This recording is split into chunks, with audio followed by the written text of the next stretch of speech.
Welcome to your YouTube channel. এই ভিডিওতে আমরা মিক্সচার অ্যান্ড অ্যালিগেশনের একটা ইম্পর্টেন্ট ম্যাথমেটিক্স নিয়ে আলোচনা করব, যে ম্যাথটা বহু পরীক্ষায় বহুভাবে এসছে এবং সেই ম্যাথটা কিভাবে সহজ উপায়ে আমরা সলভ করতে পারি সেটা আজকে দেখব। আগে দেখা যাক যে ম্যাথটা কি। ম্যাথটা হচ্ছে, in two vessels A and B the ratio of sugar and water আর in the ratio 2:11 and 5:21 respectively. In what proportion should the two types be mixed so that the ratio of sugar and water in the new mixture becomes 7:32?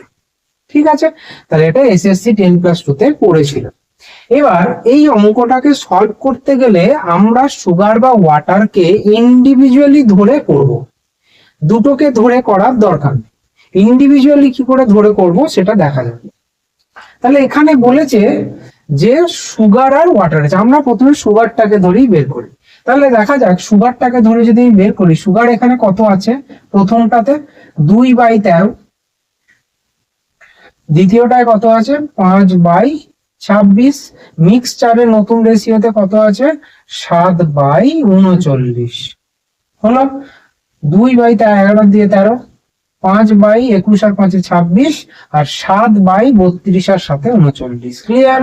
তাহলে এটার থেকে এটাকে বিয়োগ করলে কত হচ্ছে? 7/39 minus 2/13, 13 3 3 গুণে 6, মানে এটা হচ্ছে 1/39। আর এটা কত হচ্ছে? এটা হচ্ছে 5/26 মাইনাস 7/39, মানে হচ্ছে 78, তার মানে হচ্ছে 7 5 3 15 আর 7 গুণে 14, 1/78। ক্লিয়ার? তাহলে কি হয়ে গেল রেশিও? 1/78 is two 1/39। তাহলে এখান থেকে কি লিখতে পারি? 1/78 ইন্টু 39, 39 দুগুণে, তার মানে কি হয়ে গেল? 1/2, মানে 1:2। তাহলে কি অনুপাতে আমাকে প্রপোর্শনে নিতে হবে? 1:2 প্রপোর্শনে নিলে আমরা এই রেশিওটা পাবো। এটা আমরা কি দিয়ে করলাম? এটা আমরা করলাম সুগারটাকে ধরে। ক্লিয়ার? এবার যদি আমরা ওয়াটারটাকে ধরে করি তাহলে কত হবে? 11/13, এখানে কত হবে? 21/26, আর এখানে কত হবে? 32/39। তাহলে এটা থেকে এটা বিয়োগ করলে কত আসবে?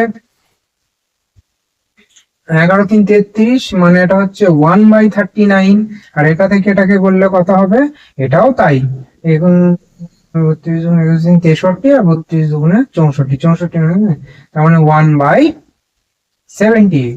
সেম জিনিস চলে এলো, কত আসছে?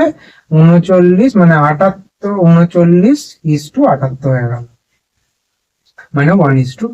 তার মানে দেখা গেল যেটাকে ধরেই আমরা করি আমাদের আনসার কিন্তু বেরোবে 1:2। ক্লিয়ার?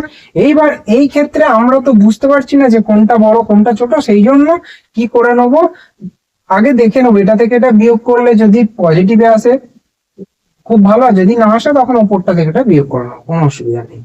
ক্লিয়ার? তাহলে এই প্রসেসটা মেনটেন করে যে কোনো একটাকে ধরে আমরা এই টাইপের অঙ্কগুলো যে পরীক্ষাতে আসুক খুব সহজে সলভ করতে পারবো।